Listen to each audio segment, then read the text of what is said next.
Nós temos, se não contar com você. Welkom, bom início conosco na plataforma Entrevista com. Danke que você está seguindo nós todo dia, toda hora. Nós temos grupo de gente que está pendente para todas nossas entrevistas. Nós estamos sumamente contentes que você está junto conosco. Agora, dia aqui na Holanda, às 14 da tarde, que está aqui no meio da Aina Corsou. Pegamos saludar Natalie, contar com você. Bom tarde aqui nang e bom dia na turco na Corsol. A mim tá bom dan que dia domingo tiki solo, pero mais de 2 meses aqui na Holanda. Feliz dia também para turene nang na Corsol, agora que hope gente tá lantando, foi sonho, ou faz ali missa, ou tá bayendo missa. Feliz dia domingo para bosso. A mim também vir dia tiki hot na Corsol, e hope gente, hope partido, preparando para salir caia, diferente coisas na nossa mira cá, arriba Facebook. Of riba rede social, que o partido não também hasi awe, shonan disfrutar dia de awe, disfrutar de cada gente que me vai ocupar, cada partido que me impede na voto, disfrutar e usar a sabedoria para o escolher para o mês. Si Javier, nós tem, lagami puntra prome, shonan banco e like e share nan, lagami mira bo duim ora kubo a share. Nos programa para mais tanto gente que é possível por ganhar informação correto e conciso. Seguro. E também acaba de chegar agora aqui de mim, que me disse não me dá aqui nada assim aqui. Me acaba de chegar o programa, modo que nós põe mais e mais gente mira nós. No dúvida, riba nós GoFundMe, me copiar por para botar nada. Para botar tudo assim aqui. Ok, esta tem pantalla. Não, mas eu gosto disso. Of minha cópia.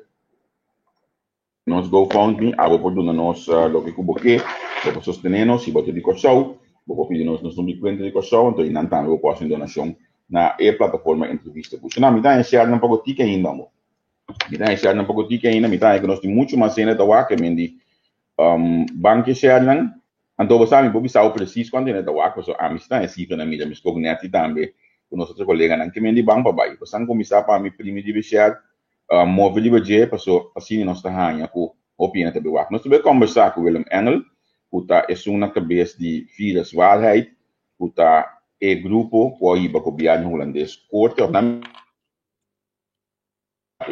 e tinha coragem para ir para o governo holandês corte, relacionando explica também diferente faceta, mas relacionar com o inteiro assunto de vidas aqui, com nota está quadra segundo a explicação.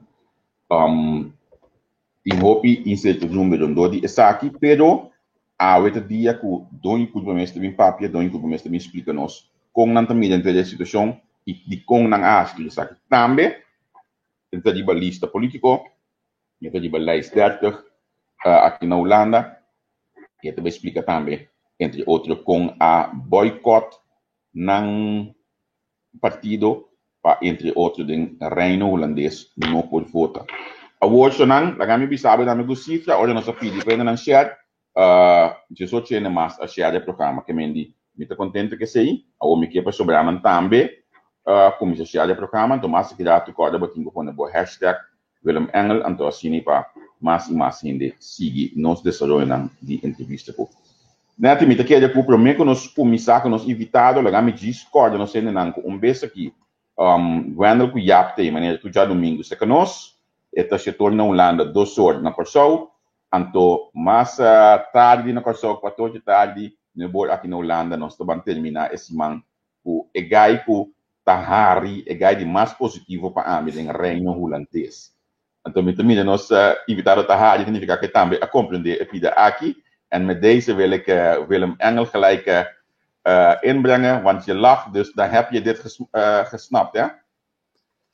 Ja, dat is de bekendste Curaçaoenaar volgens mij, Tjorendi. Ja, klopt. Ik had het over zijn lach. De positiefste, eigenlijk koninkrijkse burger is Gianni Martina. Dus voor mij is niemand positiever dan Gianni Martina. Absoluut. En er is niemand sneller. Ook nog, ja, ook nog. Willem, welkom bij onze platform Intervisteco. Intervisteco betekent interview met. Ik had je alle een beetje verteld. We zijn hiermee begonnen ongeveer een jaar geleden als hobby. Maar inmiddels is het onderdeel van ons dagelijks leven geworden. En wij doen per dag soms 3, soms 2, soms 1. Maar we hebben minimaal 2 programma's per dag. Of soms, eigenlijk streven wij naar 2 programma's minimaal per dag. Maar meestal wordt het 4. Dus dan kan je nagaan hoe intensief is dit voor ons. En wij dachten van oké, na dit hele, of na dat stukje van dat zaak in de, hoe In noem je dat hoger ook weer? beroep, bij hoger beroep. Fijn om dachten jou wij- te spreken. Ja. En dan wil ik naast dat natuurlijk ook over het partijlijst 30 hebben. Dus we hebben een hoop om straks te bespreken. Maar laat onze gasten even eerst kennis maken met Willem Engel. Wie is Willem Engel?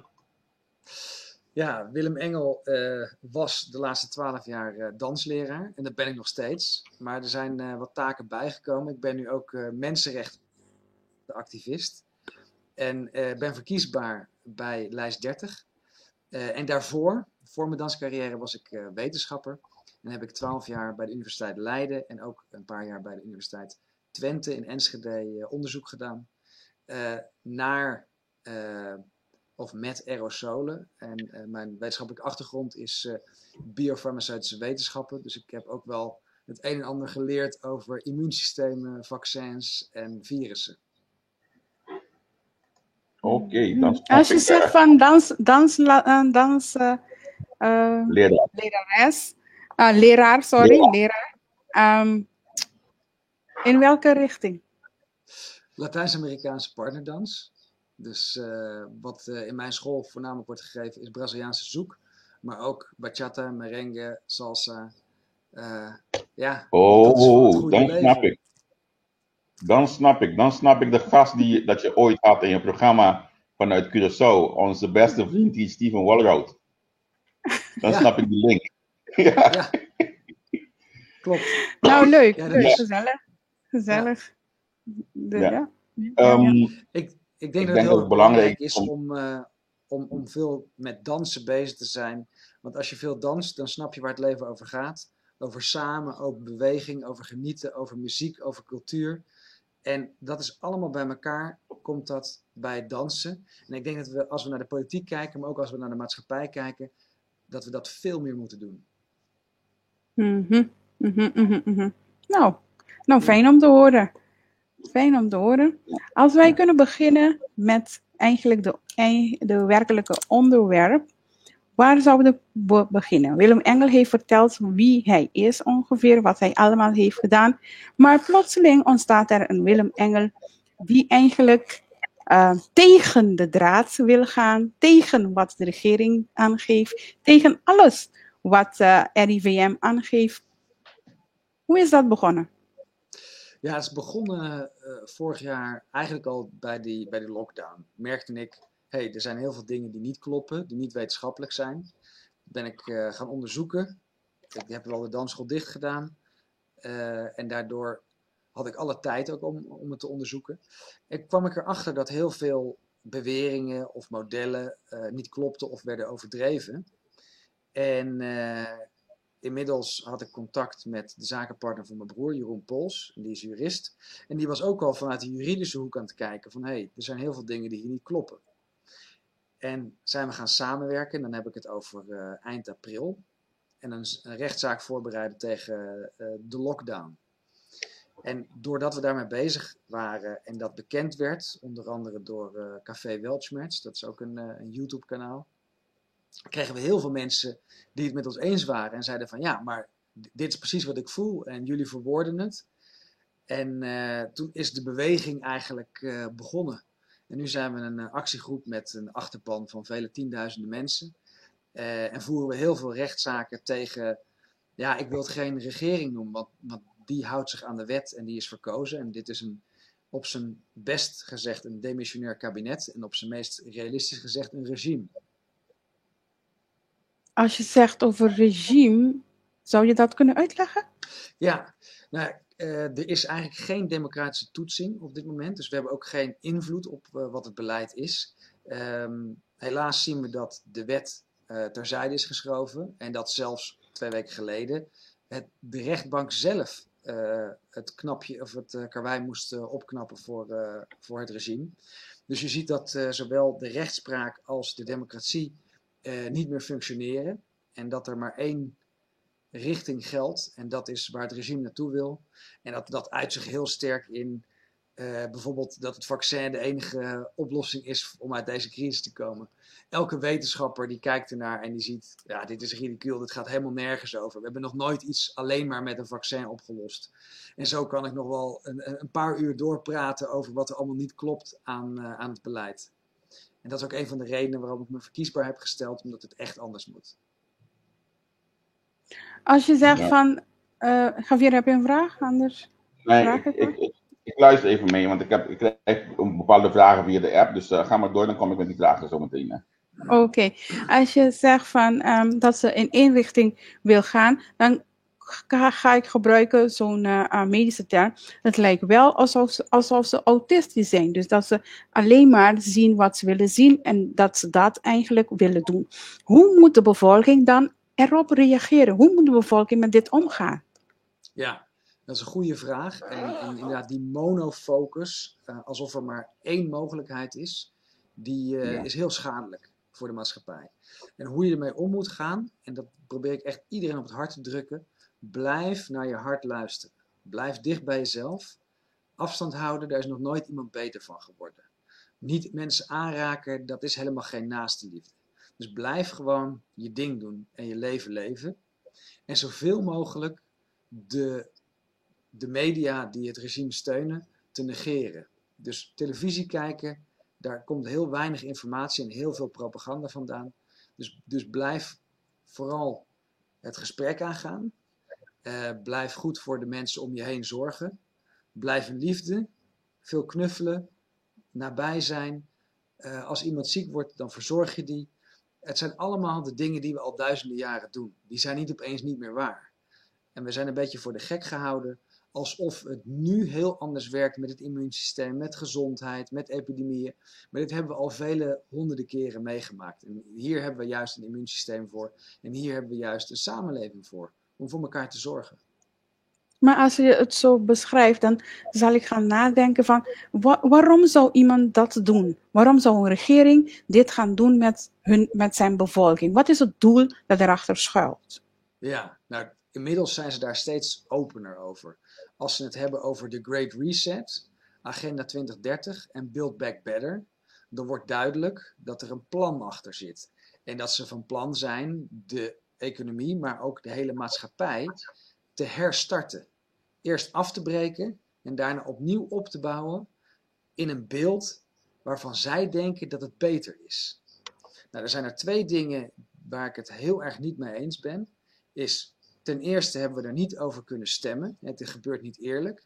Het doel heiligt nooit de middelen. Ten tweede, beter voor wie? Beter voor mij, beter voor jou of beter voor de mensen die al aan de macht zijn? Want wat zou het doel zijn als ze meer macht zouden dan krijgen? Wat is eigenlijk het doel? Mensen te controleren, mensen, ik weet het niet. Juist. Hoe moet ik het zien? Ja, het volledig controleren van de burger. Dus we gaan naar een surveillance staat toe, waarin je alle transacties die je hebt, of het nou financieel is, of qua producten, qua diensten, qua communicatie, alles gaat dadelijk via de overheid of via grote bedrijven. Dus een van de doelen is het uitdrijven van cashgeld. Want alles wat via de bank gaat, daar heeft de bank en de overheid hebben daar controle op. Als jij dadelijk toestemming moet vragen of je wel naar een restaurant mag, of je naar een bepaald land mag, of je met iemand om mag gaan, et cetera, et cetera. Het is één grote controlemachine die hier wordt opgebouwd. En hetgene dat daar het meeste aan doet denken, is het politiek-economisch systeem dat ze in China hebben, met de social points system. Dus bij goed gedrag krijg je bepaalde rechten terug, maar bij slecht gedrag word je bepaalde dingen verboden. Dan verlies je je geld, of je verliest de mogelijkheid om te reizen, of je verliest andere sociale verworvenheden. Nou is het die hele gedoe begonnen juist in China, als we daar even mag blijven stilstaan. Nou, die hele gedoe begonnen bij China met een verhaal van een vleermuis, een festival en dit en dat, eten van de vleermuis en dit en dat. Maar tegenwoordig hoor je dat helemaal niet. En het lijkt alsof China helemaal niet meer de centrale punt is van dit hele gedoe. Hoe moeten wij dit eigenlijk gaan bekijken of zien? Ja, en dan moet je denk ik uitzoomen. We hebben laatst met ons eigen programma een heel interessant interview gehad met Stephen Quay. Dat is een gerenommeerd wetenschapper. Die heeft een rapport geschreven. Dat kan je ook op de website van viruswaarheid.nl terugvinden. Die bewijst dat dit virus gemaakt is in een laboratorium. En inmiddels zijn er heel veel wetenschapsgroepen die dit bevestigen. Het regime ziet dat het verhaal van die vleermuis en die zoonose niet meer wordt geloofd. Dus proberen ze dat onder de tapijt te schuiven, proberen ze dat af te zwakken en nog meer onzekerheid daarover te zaaien. We hebben gezien dat onze staatsviroloog Marion Koopmans naar China ging. Is niks bereikt, er is alleen maar meer verwarring geschapen. En dit is de communicatietactiek. Voor als ze gesnapt worden, dan wordt er vooral een rookgordijn opgehangen met woorden: we weten nog heel weinig. We moeten beslissen met 50% van de maatregelen, et cetera. Of 50% van de kennis. Dit is typisch iets om mensen in onzekerheid te houden, zodat ze de waarheid kunnen uitstellen. Eerst moet het plan er doorheen en ja, daarna doet het er niet meer toe als de waarheid uitkomt. Ja. Het virus is dus gebaseerd op de feiten zoals we het nu hebben, is 99,8% zeker dat het uit een laboratorium komt. Dus geen zoonose. Dus dan zou ik daar moeten gaan aan nadenken aan een serie die ik heb gezien, documentaire serie die ik heb gezien op Netflix, omtrent Bill Gates. Nu gaan sommige mensen denken complottheorieën en dit en dat, maar het is wel feiten die zijn eigenlijk naar voren gekomen tijdens deze documentaire. Een van de dingen die mij eigenlijk heeft goed geraakt was dat ze waren bezig met testen op varkentjes. Ze hebben varkentjes in Costa Rica, als ik het goed kan nadenken, in Costa Rica. En daarmee waren ze jaren bezig met die varkentjes het inspuiten met bepaalde dingen, omdat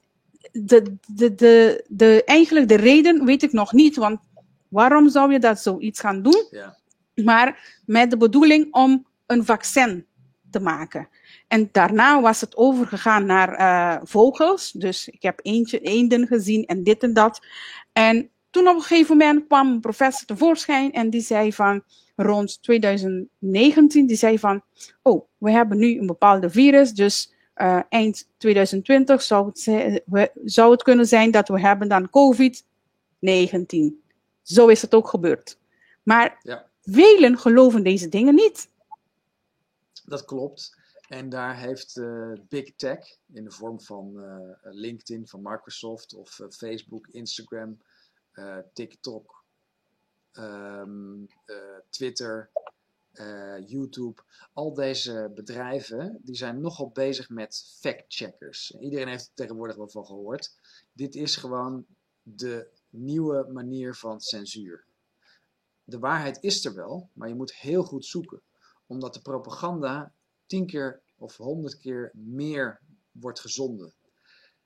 Het is een groot probleem, want het is een aanval op de werkelijkheid. Het is niet alleen een epidemie van een virus, wat zwaar overdreven wordt, maar er gebeurt iets veel ernstigers. Alles wat je wil onderzoeken, en als je eenmaal iets vindt, dat wordt van het internet gehaald, dat wordt geridiculiseerd. Je verliest je social media accounts, et cetera. Ja. Dit doet denken aan de tijd van de 15e en 16e eeuw met de Heilige Inquisitie. Dat was een instantie van de kerk en die had het monopolie op de waarheid. En wat we nu zien is bijna hetzelfde. De Big Tech en Big Pharma hebben nu een monopolie op de waarheid. Het gaat er niet meer over wat waar is, het gaat erover wat zij vinden dat jij waar moet vinden. Ja. Dan komt de vraag, Willem. Hoe kan men toch de waarheid krijgen? Want je kan zoeken, maar als het verschuild wordt, als het niet bekendgemaakt wordt voor iedereen, wat zou je geven als tip van oké, mensen, jullie moeten dit gaan volgen of jullie moeten dit gaan kijken en oké, daar krijg je de waarheid vinden. Ja, nou ten eerste moet je iedereen wantrouwen die het debat uit de weg gaat. Ten tweede kan je je eigen onderzoek doen en dat kan je via een wetenschappelijke methode doen. En dan is het belangrijkste eigenlijk Karl Popper, de falsificatietheorie. Dan heb je Occam's razor, kruisrefereren, reproduceren en empirisch bewijs. En via die 5 stappen kan je de meeste feiten waarnemen. Zijn dit drogredenaties of zijn het echt daadwerkelijk waarneembare feiten? Dat kan je doen op wetenschappelijke data, maar je kan het ook doen met de media. Heel vaak zie je bijvoorbeeld die term Build Back Better. Alle staatshoofden in dezelfde maand beginnen opeens dezelfde term te gebruiken. Dat is op zijn minst merkwaardig. En op zijn slechtst gezien is dat dus een samenzwering. En dan bedoel ik niet een samenzweringstheorie of een complottheorie, maar dit is een samenzwering. Dan heb ik nog niet eens over wat erachter zit en waarom ze het doen, maar dat ze het doen is duidelijk. Ja. Javier? Krijg je de vraag of je harder kan praten, zodat het beter verstaanbaar is. Oké. Dan wil ik even gaan richting de rechtszaak van de afgelopen 2 weken. Ik denk dat jullie vorige week, of 1,5 week geleden nog, super blij was, maar een paar uurtjes. Want iedereen hier in de ochtend van, eindelijk gaat de lockdown weg. Maar de staat die kreeg zo makkelijk de optie gehad om in beroep te gaan. En de zaak, dat was letterlijk binnen een paar dagen mocht het gaan. Wat is jouw mening hierover? Nou, er is duidelijk een politieke inmenging in de rechtspraak. Dat kan niemand meer ontkennen. Dan moet je wel echt heel erg de feiten willen negeren. Het is nog nooit voorgekomen dat een hoger beroep over zo'n soort zaak binnen een paar uur kan dienen. En dat we ook nog eens wraken en dat ze nog een wrakingskamer klaar hadden staan alsof ze het al hadden verwacht. Overigens, we hebben volledig terecht gevraagd, want wonder boven wonder kwam Jaap van Dissel ook nog opdagen in een incident. En dat gaat eigenlijk niet over de inhoud van de zaak, maar het gaat over de voorlopige schorsing die dan wel of niet wordt uitgesproken. Dus die gaat alleen maar over de procedure. Toch werd Jaap van Dissel als een konijn uit de hoge hoed getoverd. En dat is niet alleen opmerkelijk, dat hoort helemaal niet. Dat mag helemaal niet. Dat is gewoon tegen de wet. Daarbij heeft de voorzitter, de rechter Tan de Sonneville, nauwe banden met deze heer Van Dissel. Dus dit is, en ik krijg vaak het verwijt of de opmerking van Curaçao van ja, bij ons is alles corrupt, maar in Nederland is alles netjes. Nee. Wat we hier zien is dat Nederland geen haar beter is. Ik zou zeggen, in Curaçao is het duidelijker. In Nederland wordt het allemaal netjes gedaan. En dit is geïnstitutionaliseerde corruptie. En die heeft heel Nederland en de hele wereld kunnen zien. Dus in die zin ben ik nog steeds blij dat dit heeft plaatsgevonden. Want dit was puur politiek toneelspel. Iedereen ziet dat er geen echte rechtspraak is. Dit is een farce. Ja. Ik heb een vraag hier van een Dave Brown. Die vraag aan Willem Engel in het hoger beroep. Vorige week heeft Viruswaarheid de professor Dr. Kapel gehoord. Vorig jaar heeft deze professor beweerd dat vaccins niet zullen werken, omdat zodra een gevaccineerde persoon te maken krijgt met COVID-19 en de virus zich nestelt in de longcellen, de vaccin zal de longcellen aanvallen met de dood tot gevolg. Deze professor maakt de klassieke fout dat hij de verkeerde wetenschappelijke onderzoeken erbij haalt, namelijk dat de dood optreedt alleen bij de baby. Dat is niet echt een vraag, maar meer een opmerking. Ja, kijk, professor Pierre Capel is een van de meest geleerde mensen in Nederland op dit onderwerp. Hè. Hij is immunoloog en hij heeft enorm veel vakkennis. Wat hij heeft bedoeld met die vaccins is dat zijn eigenlijk twee dingen.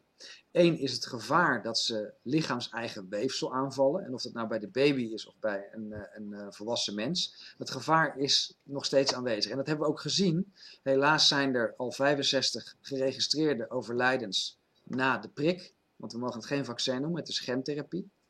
Dus je hebt daar grote kans op bijwerkingen. En het tweede is, en dat was het punt dat hij maakte in de rechtszaak afgelopen keer, in het hoger beroep, dat wel inhoudelijk erop inging, en toen was opeens Jaap van Dissel en geen Veldenveg te bekennen, is dat als je het gentherapie, wat ze nu een pseudovaccin zal ik het noemen, als je dat gebruikt en het alleen maar richt op het spikeproteïne, dan heb je het gevaar dat als het spikeproteïne verder muteert, dat het pseudovaccin niet meer werkt. En dat is wat er is gebeurd. De Zuid-Afrikaanse variant is waarschijnlijk niet meer te bestrijden met dit prikje. Dus je hebt weer een nieuw prikje nodig. En dit hebben we van tevoren al gezegd. Voor dit soort luchtweginfecties is het ontwikkelen van een vaccin nog nooit gelukt. Kijk naar de griepprik, dat is een mislukking geweest. En dit virus is niet anders. Het is ook niet nodig, want het is nauwelijks dodelijk, dit virus. Maar hoe moet ik dan dit eigenlijk zien? Als je zegt van het is een gentherapie, geen vaccin. Ja. En als ik je hoor praten over de nieuwe variant van de Zuid-Afrikaanse variant, dat dit eigenlijk niet zou kunnen bestrijden. Ja.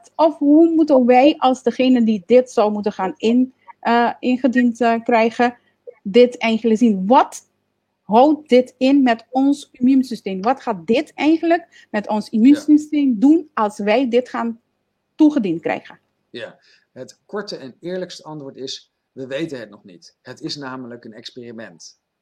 Dit is niet goedgekeurd. Dit geneesmiddel of dit profylaxe is niet goedgekeurd. Het is tijdelijk toegelaten. Gaande de experimenten, die duren tot 2023. En dit staat gewoon overal op de website van de EMA, maar ook van Pfizer en BioNTech. Als ik mijn screen mag sharen. Ja, doe maar. Dan, even kijken. Application window, dan wil ik deze. Dit is, ik weet niet, kunnen jullie hem zien? Het komt nu in beeld. Ja. Oké. Nou, hier zie je in het Engels, although we expect to submit BLA's for our mRNA-based product candidates in the United States and in the European Union, mRNA therapies have been classified as gene therapy, medicinal or medical products. Other jurisdictions may consider our mRNA-based products candidates to be a new drug, not biologics or gene therapy medicinal products, and require different marketing applications. Dus wat hier, dan gaan we even terug, ja. Wat hier staat, en dit is het jaarverslag van de producent zelf, van BioNTech. Daar zeggen ze, mRNA-injecties worden gezien, juridisch en wetenschappelijk, als gentherapie. Daarmee zeggen ze niet dat het niet dezelfde functie kan hebben als een vaccin. Maar als je kijkt op een andere website, clinicaltrials.gov, dan zie je dat die experimenten nog doorlopen tot 2023. Er kan dus geen claim worden gemaakt dat het werkt of dat het immuniseert. Volgens de definitie van vaccins moet het goedje in ieder geval 1 antigeen in zich hebben. Dat hebben mRNA-injecties niet. Dat zijn antigeen-coderende moleculen. Dat zijn geen antigenen zelf. Dus op geen enkele manier is dit een vaccin te noemen. En het is heel duidelijk wetenschappelijk en juridisch gentherapie. En dan komen we bij een hele andere discussie. Is dit wenselijk? Wat willen we ermee? Wat gaat ermee gebeuren als we dadelijk meer prikjes krijgen? Etcetera. Verandert dit je DNA? Daarover kunnen we heel kort zijn. Weten we nog niet. Want die experimenten zijn nog niet gedaan. Dus, als je het hierover hebt, gentherapie, mag ik een vraag stellen, Javier? Dus dat betekent dat het inmiddels wat voor naam moeten we dan geven als je het hebt over een gentherapie? Want het gaat om cellen hier. Dat je eigenlijk je cellen eigenlijk aanvalt. Dus waarom? Ja, nou het idee is achter dit pseudovaccin, even op Javier's vraag terugkomend. Ik zou het een pseudovaccin of een experimentele injectie noemen, of een mRNA-injectie. maar heel duidelijk wegblijven bij het woord vaccin, want dat geeft echt iets anders aan.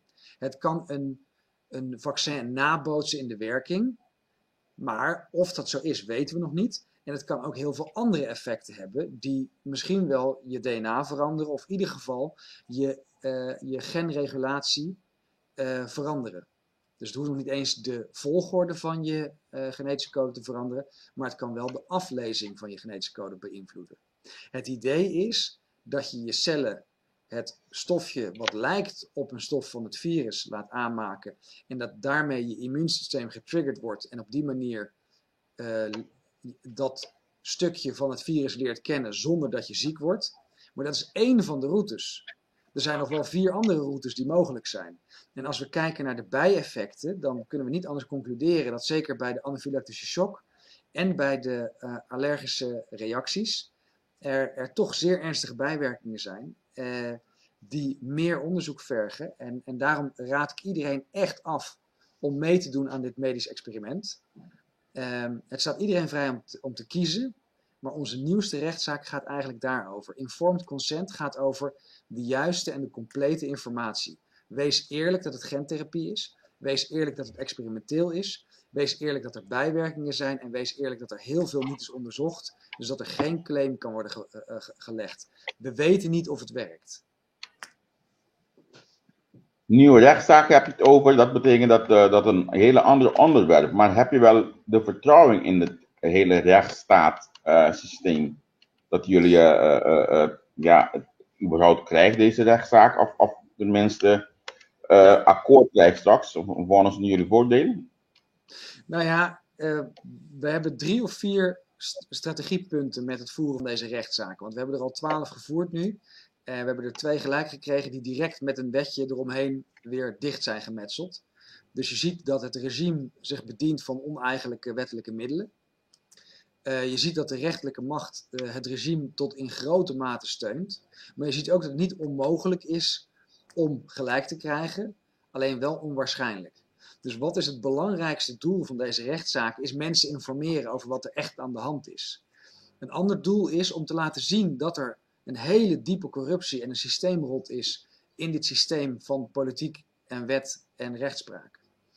En daarmee hopen we dat mensen actief worden en ook in opstand komen en ook rechtszaken gaan voeren of demonstraties gaan organiseren. Omdat wat hier op het spel staat, gaat over mensenrechten en over de definitie van menselijkheid. Ik heb een vraag hier van Shaki Martina. Die zegt, waarom praat alle doktoren het tegengestelde van wat jij praat? En hoe krijgen ze allemaal het bericht in welke richting ze moeten praten en doen en laten hun patiënt geloven wat ze praten? Ja, nou 1 ding is, heel veel dokters zijn het met onze lezing eens. En dan hoef je alleen nog maar naar de Great Barrington Declaration te gaan. Inmiddels hebben volgens mij 10.000 artsen deze al ondertekend. En dat is een wereldwijd project. Ook in Nederland hebben we al meer dan 1000 artsen die ervoor uitkomen dat wat de regering zegt vals is en niet klopt. Daar zijn er een paar artsen die veel op de televisie zijn. Maar je kan ze op 1 hand natellen. In Nederland heb je dan Gommers, Kuipers, Koopmans, Van Dissel en Aura Thieme. Dat is een beetje de top 5. En dan als vliegende kiep heb je Ab Osterhaus. En dit kleine groepje mensen maakt uit wat er wetenschappelijk zogenaamd de consensus is. In de realiteit is dat er in de wetenschap helemaal geen consensus is. En dat er helemaal geen overeenstemming is dat het vaccin de enige manier is. Er zijn inmiddels al vele manieren of vele geneesmiddelen goedgekeurd om longontsteking te bestrijden. Ook om deze longontsteking die eventueel veroorzaakt wordt door het coronavirus te bestrijden. Dus helaas wordt er gedaan aan propaganda en zijn de meeste artsen die wel redelijk zijn en die wel de wetenschap volgen, worden monddood gemaakt. En een klein groepje dat financiële belangen heeft bij dit verhaal in stand te houden, zoals Kluitmans die miljoenen verdient aan de tests, zoals Koopmans die de test heeft gemaakt, zoals Mark Bonte die werkt bij een farmaceutische firma Janssen & Janssen die vaccins maakt, zoals Gommers die meerdere patenten heeft op beademingsapparatuur. De corruptie spat ervan af, mensen. Donna Beatrix Vilbert-Nieveld die vraagt: hoe kunnen regeringen en bedrijven eisen dat burgers deze gentherapie-prik moeten nemen, zelfs tegen hun wil, om dan pas gebruik te kunnen maken van een service van de overheid of het bedrijf? De manier waarop de gentherapie gepromoveerd wordt, is dat als je het niet wil nemen, dat je een gevaar wordt voor de gemeenschap. Ja, dus wat hier gebeurt, en Donate zegt het helemaal correct, dit is indirecte dwang. En dat is expliciet verboden. Een maand geleden nog heeft de Europese Raad zich erover uitgesproken. En toch gebeurt het. Dus dat is wat ik bedoel met mensenrechten die met voeten en handen getreden wordt. De overheid zegt het een en doet het ander. Ze heeft eigenlijk een regulerende taak om ervoor te zorgen dat bedrijven dit niet als eis mogen stellen. Toch gebeurt het. En helaas krijg ik heel veel mensen die verontruste brieven naar mij sturen, dat ze inderdaad gedwongen worden door hun werkgever zich te laten testen of zelfs te laten vaccineren. Ook zien wij dwangmatige vaccinaties of eigenlijk injecties, want we mogen het geen vaccin noemen, gebeuren bij wilsonbekwame mensen die in een verzorgingstehuis zitten. En dit is expliciet verboden volgens de Nuremberg-code. En ik denk dat ik weinig mensen hoef uit te leggen hoe die Nuremberg-code tot stand is gekomen. Dus Jozef Mengele en andere artsen die opereerden onder het naziregime hebben experimenten uitgehaald met gevangenen en kampenbewoners. Die hebben daar heel veel ook vaccinatie-experimenten uitgehaald. Dus dit lijkt gewoon een rerun. Mensen die niets vermoedend zijn, die gedwongen worden of die wilsonbekwaam zijn, toch dwingen om mee te doen aan een medisch experiment. Dit is expliciet verboden en valt onder de misdaden tegen de menselijkheid. Als ik dit hoor, Willem, vraag ik me af, want we hebben toch beelden en cijfers gezien van de ziekenhuizen begin vorig jaar. Dat het overal vol was, dat alle IC-bedden vol was. Er moesten zelfs IC-bedden verstuurd worden naar de eilanden, het geval Curaçao en Bonaire, en van daaruit werd verspreid naar andere eilanden. Waarvoor was dit dan? Want men kan nu zeggen van ja, je kan wel een verhaal vertellen hier, maar er waren behoorlijk zieke mensen op de IC-bedden liggen. Ja, en het een sluit het ander niet uit. Er komen wel eens epidemieën voor.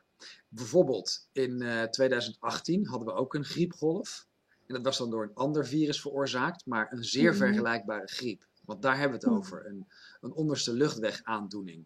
En daarom is de betere term daarvoor SARI, Severe Acute Respiratory Infection. En die kan veroorzaakt worden door een coronavirus, maar ook door een influenzavirus en door nog andere bacteriën zoals chlamydia of de schimmel Aspergillus. En zo heb je heel veel ziekmakers die bij de meeste mensen geen ernstige ziekte veroorzaken, maar bij een kleine groep die risico loopt, dat wel doet. Nou, die kleine groep die is hard geraakt en het gebeurt om de paar jaar. In 1993 hebben we een veel steviger epidemie gehad, waar veel meer mensen zijn doodgegaan. Dat herinnert niemand zich, omdat er toen geen maatregelen zijn genomen. Nu zijn er hele extreme maatregelen genomen en achteraf kunnen we zien dat die veel te ver gingen en dat de epidemie voorbij is. We hebben toen in maart en april 2020 inderdaad een epidemie gehad. Is dat een pandemie geweest? Daar kunnen we nog een discussie over voeren. Is er nu een pandemie? Absoluut niet. De wetenschappelijke data laat zien dat er geen sprake is van een pandemie op dit moment. Neemt niet weg dat het inderdaad zo is dat er mensen ziek van kunnen worden en dood aan kunnen gaan. Maar dat er niet iets wezenlijk anders is dan andere jaren. En waarom het een probleem heeft veroorzaakt is, en dit is ook door de rechter erkend in het vonnis dat op 9 december is gewezen, is dat door 10 jaar afbraakbeleid te voeren op de gezondheidszorg, dat er daardoor te weinig bedden zijn en dat er daardoor een hoge druk op de IC's en op de ziekenhuizen is gekomen. Maar gelukkig is die nooit overstroomd. Er is dus geen overbelasting geweest. Er is alleen een hoge belasting geweest van de ziekenhuizen. Oké. Shaki Martina die vraagt: ik heb gehoord dat binnenkort ieder burger een paspoort voor het vaccin moet hebben, anders kan men niet naar het buitenland vliegen. Is dat waar? En hoe kunnen we dit tegen aanpakken? Ja, het is helaas waar. Dit is een programma wat de Europese Unie probeert door te duwen sinds 2018. En deze crisis wordt gebruikt om dat paspoort werkelijkheid te maken. Je ziet wat Merkel heeft gezegd, wat von der Leyen heeft gezegd, dat is de voorzitter van de Europese Commissie. En ook wat Rutte zegt, want Rutte doet precies wat Merkel zegt. Dus we gaan naar dat vaccinatiepaspoort. En daarmee verlies je je rechten als je je niet laat vaccineren. Dat is discriminatie. En nu een keer niet op basis van ras, maar op basis van bereidheid tot mee te doen aan een medisch experiment.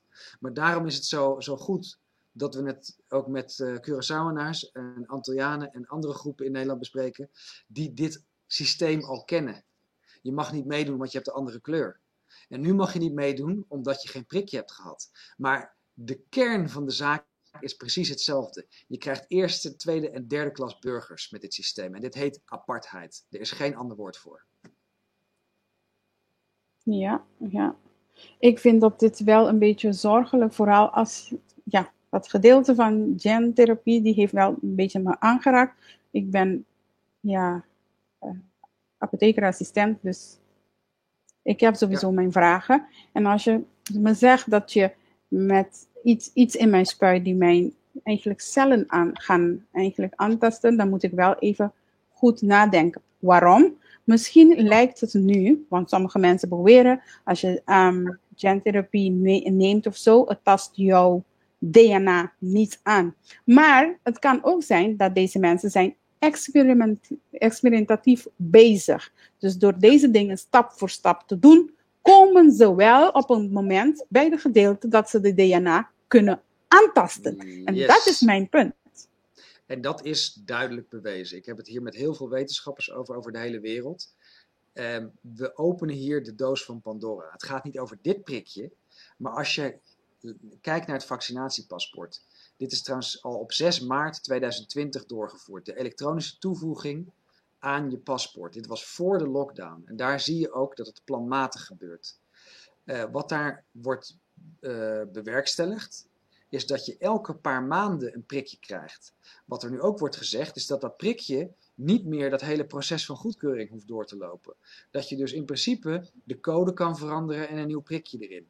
En precies dat is zo beangstigend. Op deze manier kunnen ze heel langzaam de eerste 10 prikjes doen misschien nog niks met je DNA. En daarna gaat het gebeuren. Dat is de mogelijkheid die is geopend. Ik zeg niet dat het zo zal gebeuren. Ik zeg dat het zo kan gebeuren. Ik zeg niet dat dit prikje je DNA nu al verandert of aantast.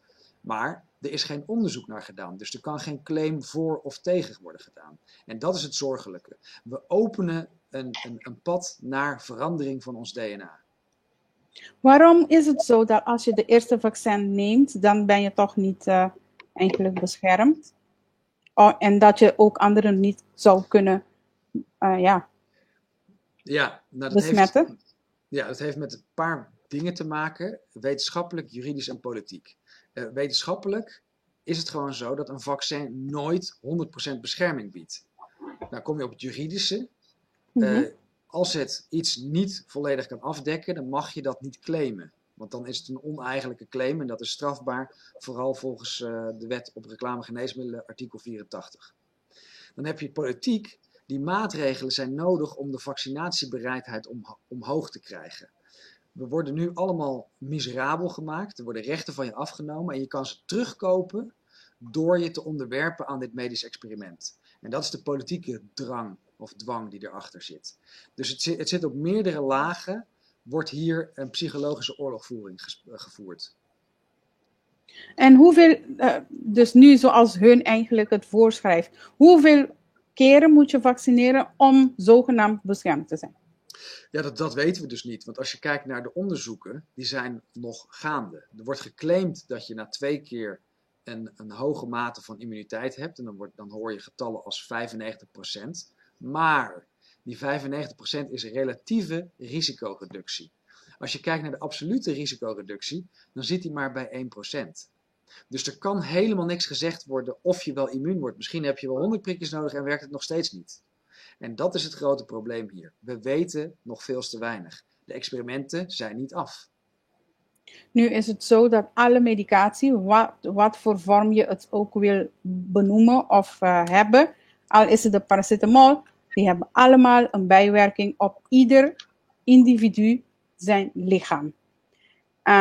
of we het willen erkennen of niet, alle medicatie, omdat het eigenlijk te maken heeft met chemicaliën en al dat soort troep dat je bij elkaar moet voegen om tot een medicatie te komen, heeft het een bepaalde invloed op ieder mens zijn lichaam. Hoe moeten wij als burgers dit gaan nemen zonder te weten wat de werkelijke bijwerkingen zijn, zonder te weten wat de gevolgen moeten zijn of gaan zijn voor ons ieder? En je hoort een heleboel verhalen. Ja, nou dat zijn heel veel goede punten en goede vragen. Ik denk dat je terug moet gaan naar de kosten-batenanalyse. Als je geen risicogroep bent, dan is voor deze ziekte, die een hele geringe sterftekans heeft bij mensen onder de 75 of onder de 70 jaar die geen onderliggend lijden hebben, dan is de risicoanalyse sowieso niet doen. Tenzij je mee wil werken aan een wetenschappelijk experiment of dat je er geld voor krijgt of wat dan ook. We hebben zelf beschikkingsrecht. Maar er is geen medische winst te halen. Dus voor deze groep. Dus sowieso niet. Zit je in een risicogroep, dan is die afweging iets anders. Maar het probleem daarbij is, als je immuunsysteem niet goed werkt omdat je ouder bent, dan is ook de kans dat een vaccin, of in dit geval een pseudovaccin, ook niet goed werkt. Dus het geeft schijnveiligheid. Het geeft wel kans op bijwerkingen. Normaal weeg je die bijwerkingen af, het gevaar van het vaccin tegenover het gevaar van de ziekte. In dit geval is het allemaal tijdelijk toegestaan onder het mom van pandemie en van een grote bedreiging voor de volksgezondheid. In werkelijkheid is dat risico zwaar overdreven en wordt het risico van het pseudovaccin eigenlijk onderschat. Het risico is groter dan wordt voorgedaan. Dus ik raad het in dit geval iedereen af. Ik ben niet anti-vaccin. Er zijn vaccins die wel degelijk hun waarde hebben voor de maatschappij. Maar we moeten heel erg kijken, net als met alle geneesmiddelen, hoe gebruik je het, bij wie gebruik je het, waarvoor gebruik je het. Nu vraag ik me... Ja. Nee, zeg maar. Nou ja, in principe wil je mensen niet verslaafd maken. Maar de farmaceutische industrie heeft natuurlijk heel veel baat bij chronische patiënten. Dus dingen die je genezen, dat is geen cash cow. Dingen die alleen maar symptomen bestrijden, zonder de oorzaak weg te halen, dat is de cash cow. De andere cash cow is, hoe krijg je gezonde mensen zo gek dat ze elk jaar een spuitje nemen terwijl ze die nodig hebben. En dat zijn de vaccins. En dit zijn de 2 verdienmodellen. Mensen mogen niet doodgaan en mensen mogen niet beter worden. Want dan blijven ze consumeren. Ja, want als ik in de medische wereld even kan blijven, ik weet dat wanneer iemand boven de 70 is, dan moet ze rekening houden met calcium, rekening houden met dit, rekening houden met dat. En dat bepaalde medicatie niet meer zomaar, zoals een NSAID, toegediend kan worden, want die persoon is dan eigenlijk zwakker. Dus het immuunsysteem van die persoon is zwakker, die cellen zijn zwakker, alles is zwakker, want je bent boven de 70. En als men nu beweert dat deze mensen, als iedereen deze vaccin kan krijgen zomaar, zonder iets daarbij of daartegen, want dat heb ik niet gehoord, dan vraag ik me af van, want als je een NSAID aan iemand of een opiummedicatie wil aan iemand boven de 70 geven, dan moet je bijvoorbeeld iets daarbij geven voor de maag. Een maagbeschermer. Of dan moet je iets voor de hart. Je moet iets geven, zodat die persoon eigenlijk sterker bent. Maar nu hoor ik dat niet. Ik hoor gewoon, mensen boven de 70 krijgen een vaccin. Net zoals ieder ander die gezond is. Ja. Of... Nou, er zijn 2 dingen op te zeggen. Eén is dat er wel degelijk contra-indicaties zijn. Dus redenen waarom je dat prikje niet zou mogen hebben. En die worden steeds meer in kaart gebracht. En dat geeft ook het bewijs dat we midden in het experiment zitten. Mensen die last hebben van allergische reacties, wordt ten eerste ontraden om dat prikje te nemen. Dus ik kan het niet nemen? Nee. Je kan het niet nemen, je moet het ook niet nemen. Mensen die zwanger zijn of zwanger willen worden, moeten het niet nemen. En zo zijn er nog een paar contra-indicaties. Eentje die steeds duidelijker naar voren komt, is hartfalen of hartkwaal. Niet nemen. Want het wordt in de spier ingespoten. Dus de kans dat het daarna je immuunsysteem spiercellen aanvalt, is zeker aanwezig. Het hart is een grote spier. Dus helaas zien we inderdaad veel mensen met hartfalen die dood neervallen na het nemen van deze experimentele therapie. Dus er zijn zeker risico's aan. Die risico's worden steeds beter in kaart gebracht. Lees je goed in, want er is wel wat bekend, maar er is ook heel veel niet bekend. En wat het meest rare daaraan is, en dan kom ik weer bij mijn oude vakgebied, farmacologie, maar ook de farmacokinetiek. Er is eigenlijk heel weinig bekend over de interacties. Dus wat doet het als je andere geneesmiddelen neemt? Kan je die wel nemen? Of geeft dat juist een slechtere reactie? En dat zijn dingen die hadden moeten worden onderzocht voordat het op grote schaal werd uitgerold. Dat is onbegrijpelijk dat deze farmacokinetiek in dit geval helemaal niet duidelijk is. Willem, ik zie dat wij nog 7 minuten hebben. Dan vraag ik jou of ik nog 5 extra minuten van jou mag krijgen. Want ik wil deze vraag eerst in beeld brengen. En daarna ook onder andere over ING gaan hebben met je. En ook over lijst 30. Ken je deze meneer? Is deze naam bekend voor je? Zeker. Edzard is een kennis van me. En hij heeft een heel mooi wetenschappelijk onderzoek gedaan naar aerosolen. En vooral naar de absolute luchtvochtigheid. Ik raad iedereen aan om op zijn website te kijken. Het is fantastisch wat hij heeft gedaan. Ja, zeker weten. En dan zegt hij hier, er zijn hoop donkere Curaçaoenaars en andere mensen van voormalige Antillen die zich heel lang onderdrukt en gemarginaliseerd voelen. Veel van deze mensen denken dat dan weten jullie nu eindelijk hoe wij ons voelen. 1. Snap dat gevoel.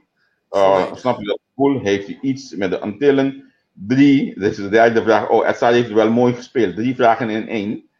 Velen weten dat Willem Engel voor hun gaat betekenen. Of wat Willem Engel voor hun gaat betekenen. Ja, nou, 1 is, snap ik dat gevoel? Ja, ik snap het heel goed. En ik denk dat dit een van de punten is. Ook als ik met Joodse of moslimvrienden spreek. Die zijn altijd al gemarginaliseerd in de maatschappij. Die weten hoe dit trucje werkt van eerste, tweede, derde klas burgers. En mensen van de Antillen, mensen van Curaçao, die kennen die kennen deze politiek en dit verdeel- en heersmodel. Wat heb ik zelf met de Antillen? Nou ja, mijn vader is getrouwd met de Antilliaanse. In mijn familie zijn we lekker gemixt. Mijn broer is met een Ghanese, heeft die kinderen. Dus bij ons speelt dat hele idee van racisme niet. Maar ik ben blank, dus ik heb er nooit wat van gemerkt. Totdat ik met vrienden spreek die dit wel merken. En dan kom je erachter dat er meerdere maatschappijen in dezelfde maatschappij bestaan. En dat we denken dat we in Nederland allemaal zo netjes zijn en het allemaal zo goed is geregeld.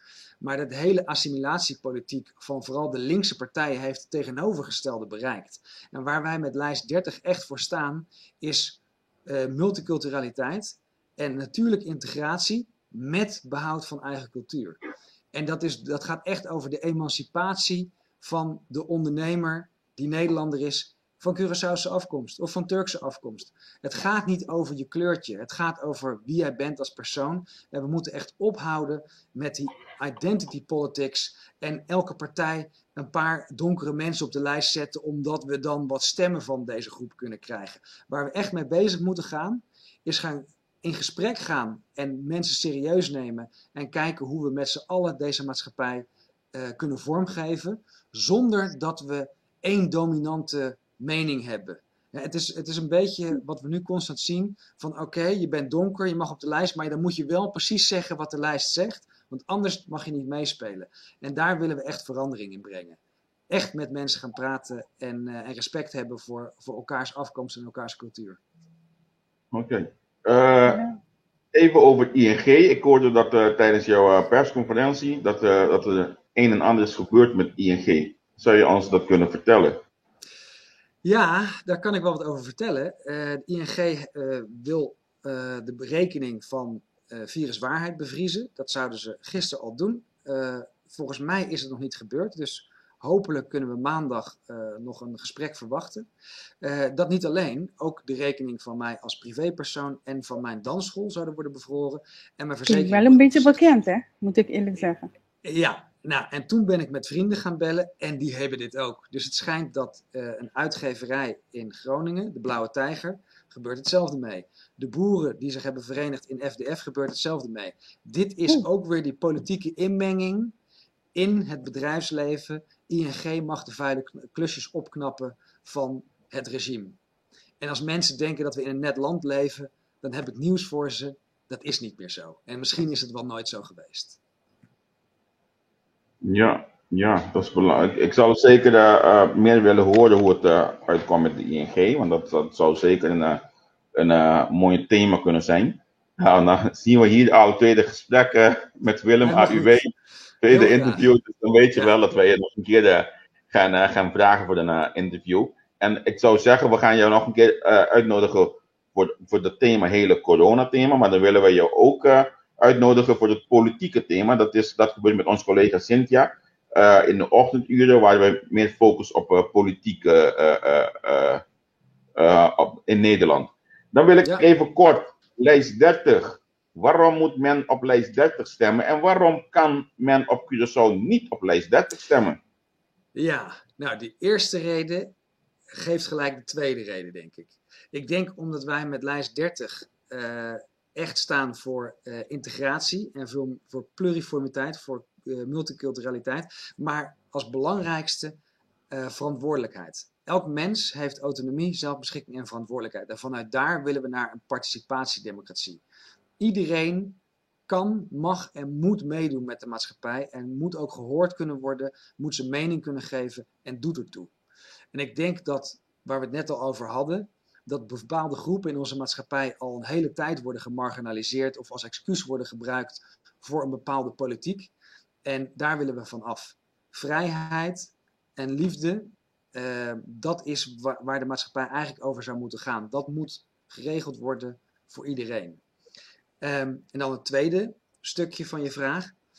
Wij hebben van nature, als je kijkt naar wie er bij de lijst horen, hebben wij best wel wat met de andere groepen. Marokkaanse gemeenschap, Turkse gemeenschap, Surinaamse gemeenschap, Antilliaanse gemeenschap.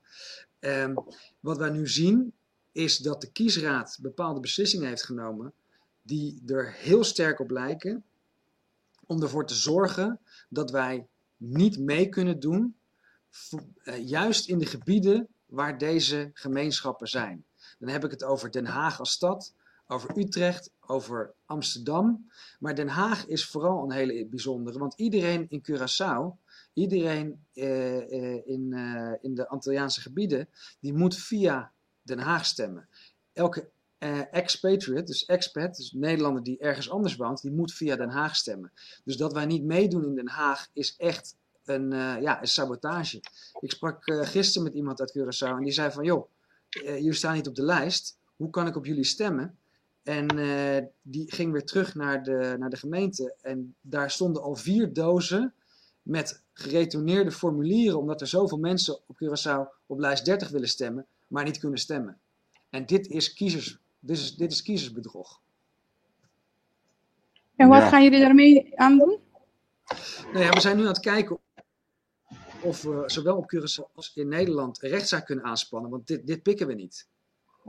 Dit is voordat we de verkiezingen hebben al fraude. Maar gaat het nog lukken voor 14 maart? Want dan beginnen we met stemmen hier. Ja, nou ja, dat is een vraag. Want jullie gaan dat aanvragen, niet de overheid, hè? Precies. Ja. Dus als wij spoed hebben, dan kan het misschien over 4 maanden. Als de overheid spoed heeft, dan kan het binnen 2 uur. Dus ik denk dat je je eigen vraag al daarmee kan beantwoorden.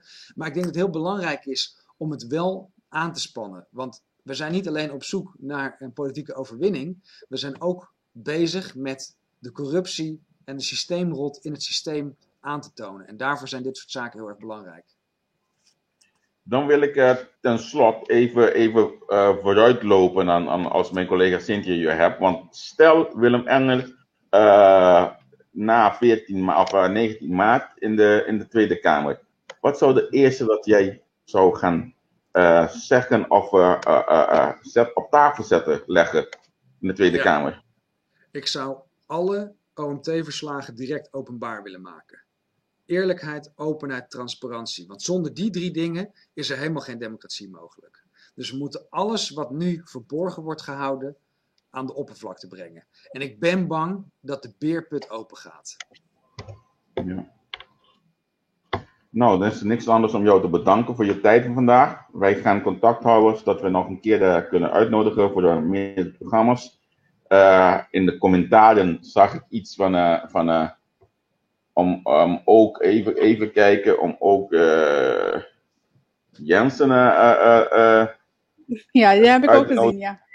Ja, om meer over te horen. Dus dat gaan we zeker doen. Want wij zeggen altijd, Willem, dit platform is niet van ons, maar het is van onze kijkers. Het is van onze followers. Dus wat hun willen, dat gaan wij regelen. Dus dat gaan wij zeker proberen te doen. Om onze kijkers te laten horen wat hun willen. En we gaan jou inderdaad nog een keer uitnodigen. Hartstikke bedankt voor je tijd op deze zondag. En we zien elkaar binnenkort weer. Top. Oké. Dankjewel, Javier. Tot snel. Tot ziens. No, esa estaba tratando entrevista de AWE con Willem Engel. Bastante reacción, bastante información. Mi saco no te turrenita de acuerdo con su ponencia. Mi saco también no te turrenita quiere, lo cual con ante tres para adelante, pero no estoy en un espacio naturende. Entonces, y amigo Javier Enan no está. Como vai bem, un grupo bastante grande, muita gente no por será o OPC. Hope gente tá seguindo gente não aqui. Hope mes. Seguro. Anto nós está dando a local conhecendo não que mira que nós estamos mais contentes mesmo nós por essa entrevista aqui. A mim tenho visto a parte de que você bota eens of not eens met de constructie in de Rossinha. Hope que nós temos hope que nós vamos botar salir. Dus mita baita muito mais abrir e saber riba em matéria. Agora vamos meter no setor de cuidado, mita atender com ele na cutinho tuma angua aqui, então hoje aqui no trabalho portátil me tenho para o com essa que toma lugar. O sea, importante deve um pouco mais e o uma me pisa toch algo para fazer discussão não bespreekbaar. So na nós queremos aqui um beijo que nós stay back, mais a noite, prometo nós guardando com yapta, tá se usa nas plataformas. Anto no board noite na Holanda com a torna com show a melotei que você está junto com o Juliane Martins nós estamos com mais dois aqui junto com o Juliane. Danke que você está seguindo conosco, danke que você está voltando todo nosso programa não Anto não dúvida de a donação na nós, ok? Tchau, tchau, neto eu. Tchau, bye bye.